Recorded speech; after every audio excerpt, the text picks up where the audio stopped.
টেকনাফে মাছ ধরতে গিয়ে আরাকান আর্মির হাতে অপহরণের শিকার বাংলাদেশি জেলেদের অনেকে এখনও মুক্তি পায়নি। দর্শক, এ ব্যাপারে আরও জানাতে যুক্ত হচ্ছেন সহকর্মী নাজিম নিহাদ। আজিম নিহাদ। আজিম, অপহরণের শিকার জেলের স্বজনরা কি বলছেন এবং তাদের মুক্তির প্রক্রিয়া কি, এ ব্যাপারে আপনি কি জানতে পেরেছেন?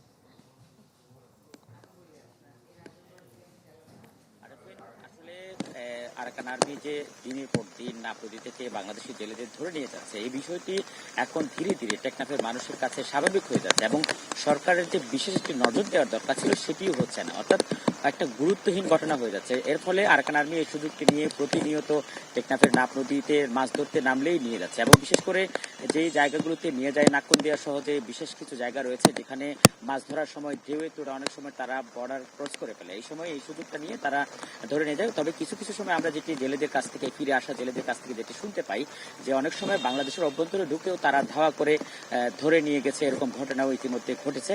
এবং সর্বশেষ গত বুধবার যে 6 জনকে ধরে নিয়ে গেছে তাদের বিষয়ে এখনো পর্যন্ত পরিবারের কাছে কোনো তথ্য নেই এবং তাদের পরিবারে এই মুহূর্তে আহাজারি ছাড়া আসলে তাদের আর কোনো কিছু করার নেই, কারণ তাদেরকে প্রশাসনের পক্ষ থেকে বিজিবি, স্থানীয় উপজেলা প্রশাসন থেকে শুরু করে সরকারের কোনো জায়গা থেকে তাদেরকে কোনো ধরনের নিশ্চয়তা দেওয়া হয়নি এবং তো কোনো ধরনের কথাও বলা হয়নি। ফলে তারা কার কাছে অভিযোগ দিবেন, কোথায় নিয়ে যাবেন সেটিও বলতে পারছেন না।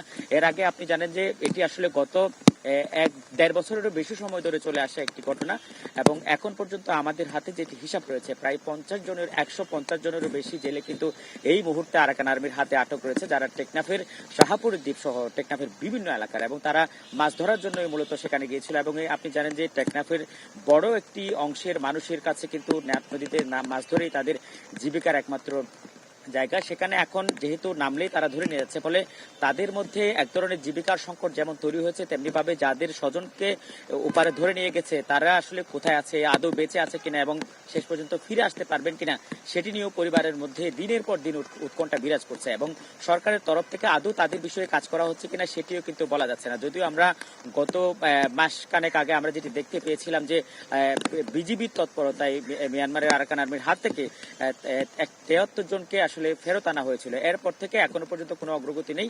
বর্তমানে যারা সেখানে জিম্মি আছেন তাদেরকে কবে ফিরিয়ে আনতে পারে সেই বিষয়েও সরকারের তরফ থেকে কোনো কিছু জানানো হয়নি। আরেফিন, এই ছিল আমার কাছে এখানে সর্বশেষ। দর্শক, সহকর্মী আজিম নিহাদ যুক্ত হয়েছিলেন আমাদের সঙ্গে।